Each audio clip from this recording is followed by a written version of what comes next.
Hello, welcome to another episode of the Student Loan Planner Podcast. Today's going to be short and sweet because it's the last couple weeks of summer vacation. I don't know about you, but if you have kids, you are pulling your hair out. You're trying to figure out all the last minute trips to take, all of the last minute camps, what the back to school playlist is, or, checklist is, I should say, playlist and checklist. Mine is like some random AI, like meow meow bongo cat thing on Spotify. That's just the stage of life I'm in. But I have a good idea for you today. And my pitch is, as a student loan borrower, it's a great idea to adopt some old person hobbies now. What do I mean by old person hobby, and why would you want to adopt that? You might say, well, an old person hobby sounds like something you need a lot of time for, and it sounds like something you need a lot of money for, neither of which I have, because I'm a young professional dealing with $400,000 of student loans, and I feel like I don't have time or money because I'm trying to work, pay my loans off, live my life, raise my family, whatever it is, right? And I want to actually suggest that some of these old person hobbies, I wish I'd gotten into them a long time ago. And both my wife and I have them, and they're a little bit different. So my wife's a lot more into the sourdough bread baking, the sort of cooking, nice British baking show kind of stuff. And in reality, I think that, she probably wishes she'd gotten into more of that when she was younger, maybe had taken a little bit less of the journey, a little bit less seriously, knowing that she is so talented and she would end up eventually as an attending surgeon. And I know that's easy for me to say, not having gone down that path, but at least in fellowship or times where there was a little bit more time than residency, maybe she could have jumped into some of those hobbies and really enjoyed them and developed it into a lifelong passion and thing that distracts you from the stresses of everyday life in the professional world. For me, my big hobbies as of late are collecting rocks, planting trees, and astronomy. And maybe you've heard some of these on podcasts before this, but my pitch on this is it doesn't need to be our hobbies, it should be your hobbies. And how could somebody get into a quote-unquote old person hobby like one of those hobbies, and why should you want to? A long time ago when I was in my 20s, somebody at some kind of like church event or something said to me, you should really start like spending 10, 20 bucks to collect a bottle of wine and store it away in some wine cellar someday. And eventually you're going to be so happy that you did that. And I had no idea what he was talking about, right? I was like, what are you talking about? Just go to the store, get your $2 chuck, whatever. Who buys a $10 bottle of wine, right? I don't have $10. Like, what are you talking about?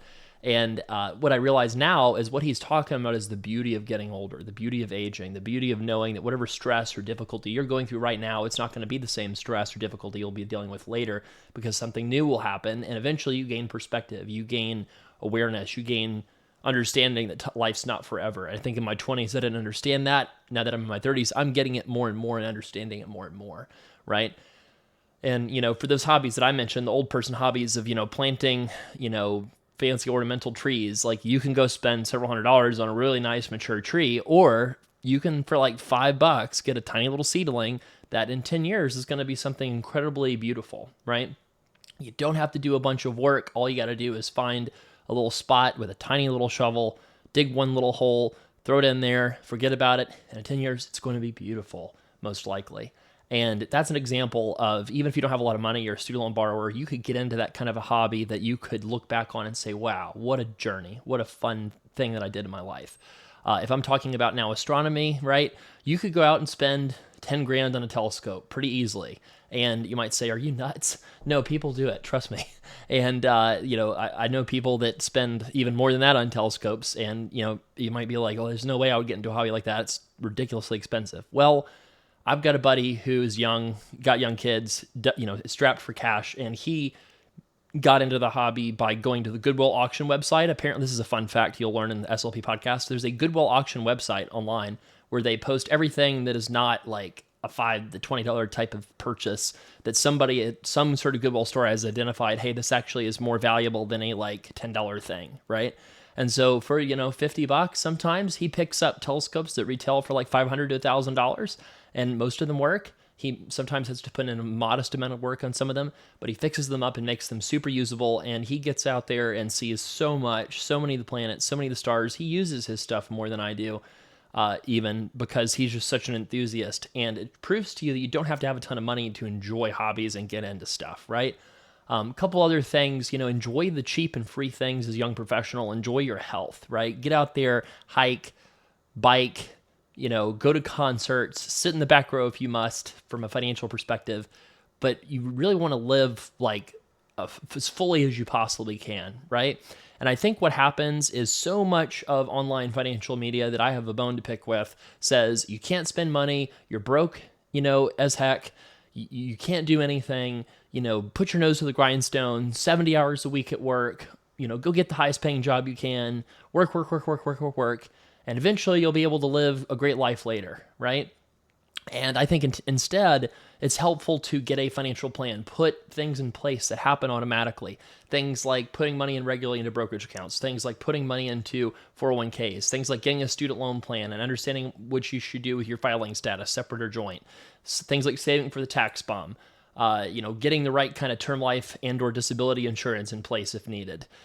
Buying a house that is a good match for what your financial dreams and goals are for your life. Doing all these things with a cohesive strategy is so awesome and so helpful, and it's going to put you in such a good place one day. And so many people don't invest in themselves this way. Whether it's if you can afford it, of course, student loan plan, if you need that help, or if you want that like full-blown, full-service experience, the SLP Wealth Company we run provides that. So if you want the, financial plan with ongoing accountability to think through what kind of hobbies, young and old person hobbies, can you be doing more of? What kind of big purchases can you make in your life? Both physical, material stuff, if it could add value to your life and joy to your life, right? Or just the value and joy of time. More time, less call shifts, or fewer call shifts, I should say. Better hours at work, better job conditions, maybe less stress, right? Optimizing your benefits more, throwing away less of your hard-earned money, this is a big one, getting you and your spouse or significant other on the same page about your financial goals and swimming the same direction. Gosh, if I was going to tell somebody my elevator pitch of why financial planning is worth the money, it's when you get married or a significant partner or significant other and you don't exactly see eye to eye on money stuff and you don't have unlimited resources and there's push and pull on so many different things. And there's also sometimes kids in the mix or pets or whatever it is. And there's so many different things you could put your money on, and it is stressful and it causes conflict if money is not unlimited in your household a lot of times, especially if one person's more of a saver or a spender dynamic.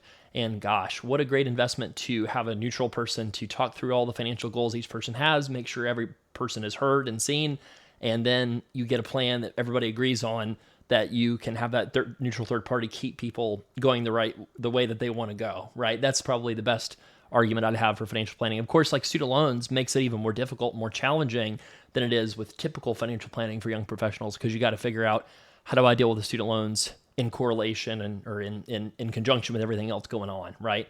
So only pitch for me today here is, if you want that going to one place for everything instead of having everything operating in silos, you should try SLP Wealth. Seriously, go to slpwealth.com/book.